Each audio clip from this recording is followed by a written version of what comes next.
Nunca olvidaré el momento en que mi propia esposa intentó comprar mi silencio como si yo fuera un problema que se podía resolver con efectivo. Antes de continuar, por favor les pido que den me gusta, se suscriban al canal y dejen un comentario debajo del vídeo. Estábamos sentados en la cocina de nuestro piso en Valencia. Afuera se escuchaban motos, el murmullo de los vecinos, el ruido normal de una tarde cualquiera. Dentro, sin embargo, el aire estaba pesado, casi irrespirable. Lucía no me miraba. Deslizaba el dedo por su móvil con uñas perfectamente hechas, como si yo no existiera frente a ella. Sin levantar la vista, empujó un sobre grueso sobre la mesa. 10.000 euros, dijo con voz plana. Me reí. Una risa nerviosa, seca, más por incredulidad que por humor. ¿Qué broma es esta?, pregunté. Entonces levantó la mirada. Y esa mirada me heló la sangre. Fría, calculadora. No era la mujer con la que me había casado. Era alguien que ya había tomado una decisión. No te hagas el sorprendido, Carlos, respondió. Sabes que esto no funciona. Quiero libertad. Ese dinero es para que no te interpongas. Miré el sobre. Billetes de 100 perfectamente ordenados. No sentí tentación, sentí náuseas. ¿Me estás pagando para que te deje engañarme?, dije despacio. Lucía ladeó la cabeza con una media sonrisa cargada de desprecio. Llámalo como quieras. Es un trato limpio. Tú te callas. Yo hago mi vida. Todos ganamos. Empujé el sobre de vuelta hacia ella. Estás loca. Mi matrimonio no está en venta. Su sonrisa se endureció. No seas hipócrita. Todo el mundo tiene un precio. Su móvil vibró sobre la mesa. Alcancé a ver una inicial antes de que lo volteara rápidamente. Mi pecho se tensó. ¿Quién es?, pregunté. No respondió, solo alzó una ceja. Acepta o no, pero si no aceptas, bajó la voz, te vas a arrepentir. En ese instante entendí algo. Esto no era solo una infidelidad, era una guerra, y ella ya la había planeado. No estoy en venta, repetí, ni hoy ni nunca. Lucía agarró el sobre con fuerza y se levantó de golpe. Perfecto, dijo. Entonces buscaré otra manera. ¿Otra manera?, pregunté. Ya estaba escribiendo frenéticamente en su móvil. Ya verás. La puerta se cerró de un portazo. La casa quedó en silencio, pero dentro de mí algo se rompió. No dormí esa noche. Cada vez que cerraba los ojos veía el sobre deslizándose sobre la mesa. Escuchaba su voz. Te vas a arrepentir. Por la mañana, aún con la cabeza pesada, tocaron a la puerta. No era ella, era un mensajero. Firma aquí, por favor. El corazón se me cayó al estómago en cuanto vi la carpeta. Papeles de divorcio. Su firma ya estaba allí, segura, firme, como si hubiera preparado todo mucho antes de nuestra conversación. Me senté en el sofá temblando. El móvil vibró. Mensaje de Lucía. Revisa bien la página 4. Pasé hojas con manos temblorosas. Exigía la mitad del piso, la mitad de los ahorros, el coche, incluso el perro. La llamé. ¿Ya habías preparado todo esto?, dije con la voz rota. Se rió, fría, vacía. Pensaste que estaba de farol. Te dije que si no aceptabas, lo haría a mi manera. Quieres quitármelo todo. Podías haberte llevado 10.000 euros y salir con dignidad, respondió. Ahora me llevaré todo y me iré con alguien mejor. Alguien mejor. ¿Quién es?, pregunté. Silencio. Luego escuché una risa masculina de fondo. Mi sangre hirvió. Ya estás con él, ¿verdad? Ocúpate de ti, dijo. Cuando termine el juicio, vas a desear haber aceptado el dinero. Colgó. Me quedé mirando los papeles. No solo me había traicionado, me había subestimado. Entonces llegó otro mensaje. Número desconocido. No me conoces, pero necesitas saber la verdad. Ella no es quien crees. Reúnete conmigo esta noche. Solo. El pulso se me aceleró. Alguien sabía algo. algo grande, y por primera vez desde que todo empezó, sentí que no estaba tan solo como ella creía. Porque si Lucía pensaba que esto iba a ser fácil, estaba muy equivocada. El mensaje del número desconocido cambió algo dentro de mí. Por primera vez dejé de sentirme la presa y empecé a oler la trampa. Pasé el día como un autómata. Fui al trabajo, respondí correos, asentí en reuniones que no recuerdo. Todo mi cuerpo funcionaba por inercia, pero la mente estaba en otro lugar. Ella no es quien crees. A las 9 en punto salí de casa rumbo al Café Laura, un local antiguo cerca del centro, de esos con luces cálidas y mesas pequeñas donde nadie presta atención a nadie. Entré y miré alrededor. Parejas, estudiantes, una camarera aburrida limpiando la barra. Pensé que quizá era una broma cruel, hasta que alguien dijo mi nombre. ¿Carlos? Me giré y sentí un golpe seco en el pecho. Era Marta. La reconocí al instante, aunque habían pasado años. Amiga íntima de Lucía, una de sus damas de honor. La misma que la noche de nuestra boda me había susurrado: «Ten cuidado con ella». En ese momento no la escuché. «Gracias por venir», dijo sentándose frente a mí. «Sé que no confías en mí, y tienes razones». «Entonces habla», respondí. «¿Por qué ahora?» Marta respiró hondo. Sus manos temblaban ligeramente.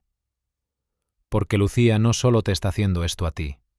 Ya lo ha hecho antes, y lo volverá a hacer si gana». Sacó una memoria USB del bolso y la dejó sobre la mesa, como si pesara 1 tonelada. «¿Sabes quién es realmente el hombre con el que está?», preguntó. Negué con la cabeza. «Se llama Álvaro. Fue su pareja antes que tú.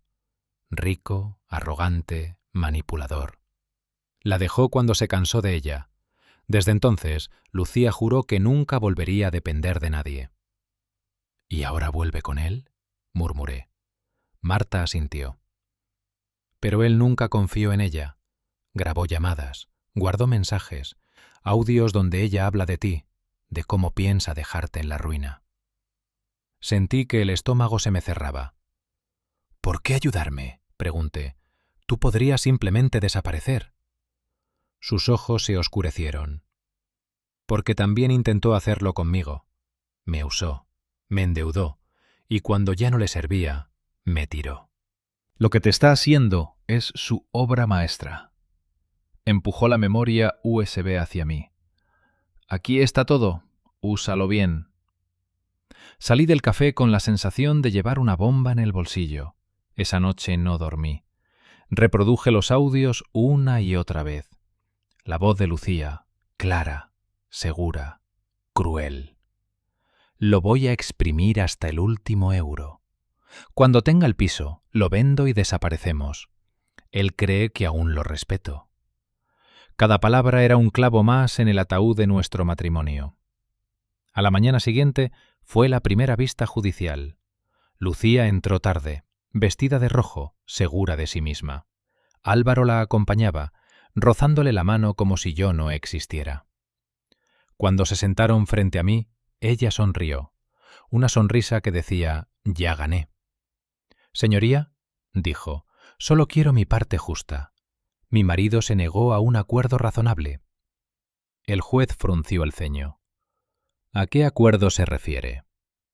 Lucía me miró con desprecio.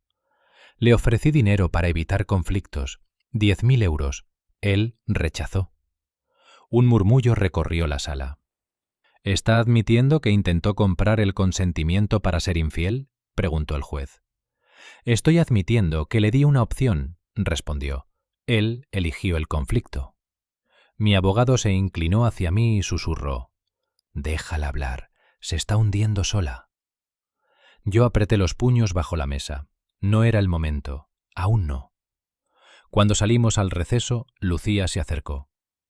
«Aún puedes arrepentirte», susurró. «Después será demasiado tarde». La miré por primera vez sin amor, sin rabia, solo con claridad. «No tienes idea de lo tarde que ya es», respondí. Esa noche, en casa, abrí una caja que no tocaba desde la muerte de mi padre. Dentro estaba el documento que él me hizo firmar años atrás, un fideicomiso, la casa, mis ahorros reales, todo protegido, todo fuera del alcance de Lucía. Mi padre había visto algo que yo no. Sonreí por primera vez desde que todo empezó. Porque ahora tenía dos cosas que ella jamás esperó: la verdad y el tiempo. Y en el próximo juicio, ambas iban a explotar. El segundo día del juicio comenzó con una calma tan artificial que resultaba casi ofensiva. Lucía llegó temprano esta vez, vestida con un traje claro, el tipo de ropa que grita inocencia ensayada. Álvaro no estaba con ella. Ese detalle, pequeño pero evidente, no pasó desapercibido para mí. Cuando se sentó, cruzó las piernas con elegancia y evitó mirarme. Ya no sonreía. El juez entró, todos nos pusimos de pie, y la sala volvió a ese silencio pesado donde cada palabra puede cambiar una vida. «Continuamos con el caso», dijo. «Señor Carlos, su abogado indicó que hoy presentarán pruebas adicionales». Lucía levantó la cabeza de golpe. Por primera vez vi una grieta real en su expresión. Mi abogado se levantó despacio. «Sí, su señoría. Solicitamos reproducir una serie de audios y mensajes que demuestran intención de fraude, manipulación económica y abuso conyugal». «Objeción», saltó el abogado de Lucía. «No se ha probado la autenticidad de ese material». El juez lo miró con frialdad. «Eso lo decidiremos después de escucharlos. Proceda». Sentí cómo el aire abandonaba la sala cuando el primer audio empezó a sonar. La voz de Lucía llenó el espacio. Clara, segura, sin rastro de duda. «No seas paranoico, Álvaro. Él confía en mí, siempre confió. Cuando todo esté a mi nombre, me divorcio y listo». Un murmullo recorrió el público. Lucía se quedó inmóvil, como si alguien le hubiera desconectado el cuerpo. El segundo audio fue peor. 10.000 no es nada para que se calle. Si no acepta, le quito todo por la vía legal. El juez se inclinó hacia adelante. ¿Reconoce su voz, señora? Lucía tragó saliva. «Está fuera de contexto». «Eso lo veremos», respondió él. «Continúe». Los mensajes aparecieron en la pantalla, transferencias, planes, fechas, todo perfectamente alineado con lo que yo había vivido, pero nunca había podido probar. Fue entonces cuando ocurrió algo inesperado. Lucía giró la cabeza buscando a Álvaro. No estaba. Por primera vez, entendió que estaba sola. Durante el receso, la vi discutir con su abogado en el pasillo. Gestos bruscos, voz temblorosa. Yo me mantuve al margen, apoyado contra la pared, observando cómo su mundo empezaba a encogerse. «¿Dónde está Álvaro?», la oí decir. «Dijiste que vendría». Su abogado no respondió. Más tarde supe la verdad.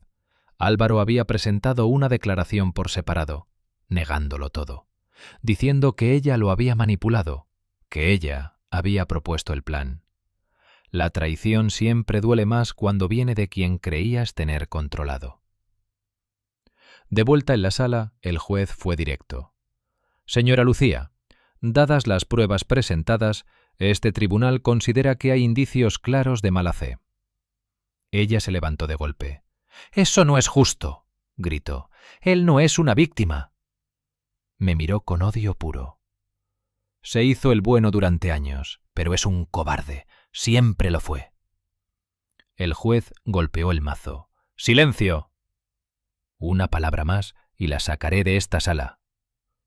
Lucía se sentó, respirando con dificultad. Su maquillaje perfecto ya no ocultaba el pánico. Ese día no hubo sentencia final, pero hubo algo más importante. Dirección. Al salir del juzgado, los periodistas esperaban. Preguntas, cámaras, flash.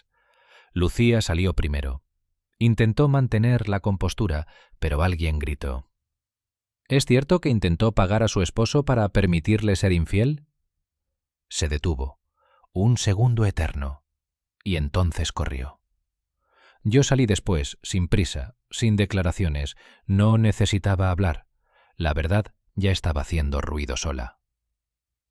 Esa noche, sentado en mi apartamento, escuché los audios una última vez y los apagué. Ya no necesitaba convencerme de nada. La mujer que había amado no existía. Y la que quedaba estaba a punto de enfrentarse a algo que nunca supo manejar: las consecuencias. El próximo juicio no decidiría solo bienes, decidiría quién decía la verdad y quién quedaría desnudo ante todos. El día que Lucía dejó de fingir fue el día en que entendió que ya no tenía a nadie a quien culpar. La tercera audiencia comenzó con un retraso inusual. Los bancos estaban casi llenos. Periodistas, curiosos, incluso antiguos conocidos de Lucía. La historia había salido de la sala del tribunal y ahora caminaba sola por la ciudad, creciendo, deformándose, pero siempre apuntando a ella. Yo llegué temprano, no por ansiedad, sino por costumbre. Cuando uno ha vivido años anticipando los estados de ánimo de otra persona, aprende a llegar antes de que el golpe caiga. Lucía entró 15 minutos tarde. No llevaba el traje impecable de los otros días. Esta vez vestía de oscuro, sin joyas, el cabello recogido con prisa. Sus ojos no buscaban cámaras, buscaban salidas. El juez no perdió tiempo. Hoy resolveremos la distribución de bienes y responsabilidades legales. Lucía apretó los labios. Su abogado ya no parecía seguro. Pasaba páginas que no encontraba, evitaba mirarla. Mi turno llegó rápido. Su señoría, dijo mi abogado, además de las pruebas ya presentadas, solicitamos incorporar un informe financiero independiente. El documento apareció en la pantalla. Transferencias, fechas, empresas, pantalla, compras hechas con fondos compartidos y algo más. ¿Qué es eso?, preguntó el juez, señalando una línea concreta. Una cuenta a nombre de la señora Lucía, respondió mi abogado, abierta 6 meses antes de la propuesta de acuerdo de $10.000. La sala se agitó. Lucía se levantó de golpe. «¡Eso es mentira!». «Siéntese», ordenó el juez, «o será retirada». Ella obedeció, pero sus manos temblaban. El informe continuó. Dinero desviado, gastos personales, pagos a terceros, todo legalmente rastreado, todo firmado. Y entonces llegó el golpe que nadie esperaba.